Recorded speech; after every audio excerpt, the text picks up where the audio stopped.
What the heck?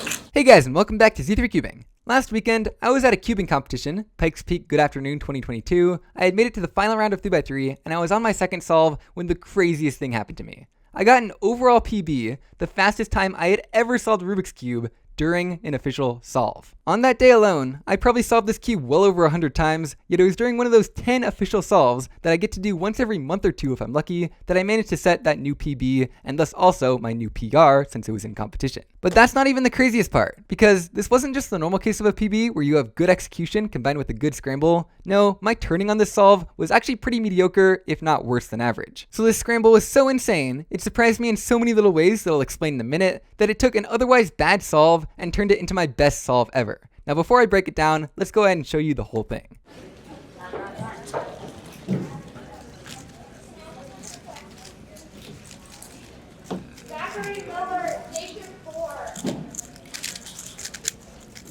What the heck? What the heck?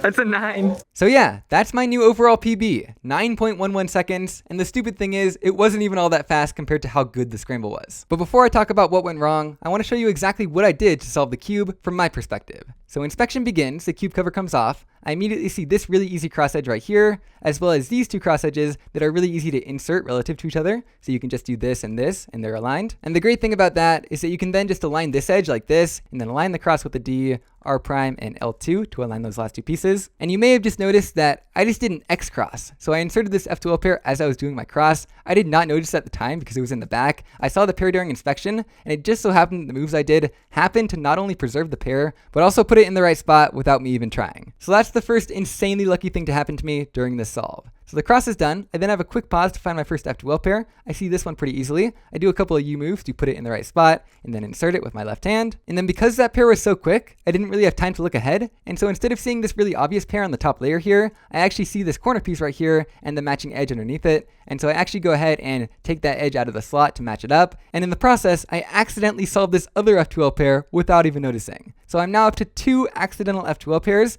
In my mind, I'm about to insert my second F12 pair right here. There we go. I didn't notice this one during the X cross. I didn't notice this one while lining up the other pair. And so in my mind, I've only solved these 2 F12 pairs. I had just rotated. I see this one solved. I rotate again, and they're all solved. And once I realize that, I look back at the top of the cube for OLL. I probably think it's going to be an F inverse sexy F prime. So I do a U move, but it's not. So I do a couple more U moves, and there we go. We get it lined up. I do the OLL. I'm thinking, okay, what's the PLL? What's the PLL?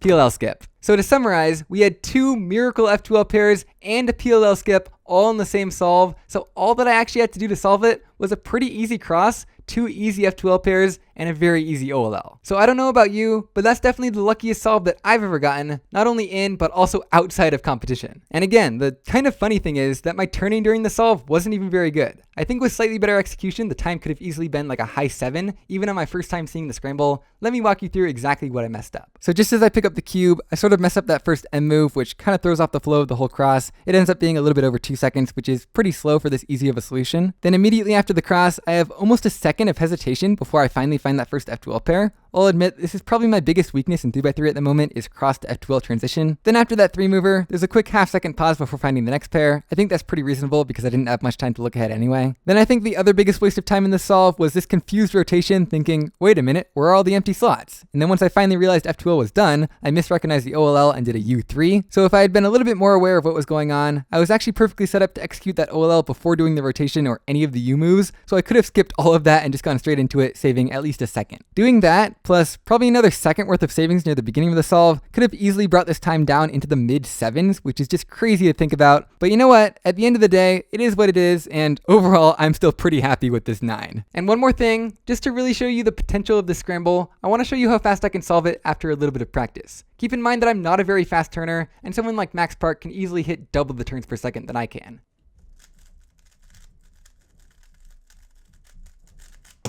Yeah, let's just say that any scramble that I can do in sub 4.5 is a pretty dang good scramble. I mean, that's less than half of my original solve time. Crazy, right? Now I guess one question remains, which is, how good was the average? In the first round of this competition, I actually got a 14.03 second average, which was 0.01 off of my official PR, so I was hoping to redeem myself in the final round. Oh, and the funny thing is, during that first round, I actually also got a PR single, not an overall PB, just an in-competition PR. It was just under 11 seconds, which is a really good time for me, and the solve was much more normal and much better executed. In fact, let's go ahead and watch it right now.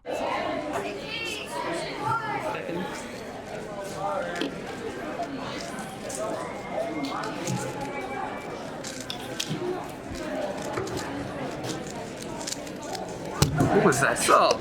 That's a 10. Also, as a fun comparison, that solve was 59 moves if you just count quarter turns, so like 1, 2, 3, 4, which is 5.4 quarter turns per second, which is pretty fast for me, whereas the 9-second solve was just 3.7 quarter turns per second. And so if I had the same turns per second on that insane scramble as I had on that last solve, it would have been 6.26 seconds. Obviously not totally realistic because your TPS is a lot higher while doing a fast alg compared to just doing cross and F2L, but still interesting to think about. So that was pretty nice to get, and then that average pretty narrowly got me into the final round. On my first solve, I got a 13.05, which is also a pretty good time for me. So after that, the nerves started to kick in a little bit. That's when the 9.11 happened, which might explain a little bit of the bad turning, and needless to say, after that, the nerves kicked in a lot, and so my next few solves were a 16, a 16, and a 16. So no PR average for me on that round. So yeah, it's been quite a while since I've dedicated an entire video to one official solve, but I think if any solve deserves it, then it's this one. It was just so crazy and unexpected. And as usual, I will be making a full video talking about all my solves from every event at this competition. In fact, part of the reason I'm delaying it is because this weekend, perhaps as you're watching this video, I'll be at another cubing competition, also in Colorado. There just happened to be 2 in a row. And so next week, you'll be able to see all my solves from both of those competitions. So yeah, I'm really excited for that video, and I hope you are too, and I really hope you guys enjoyed this one, because that's pretty much it, and I'll see you guys next time.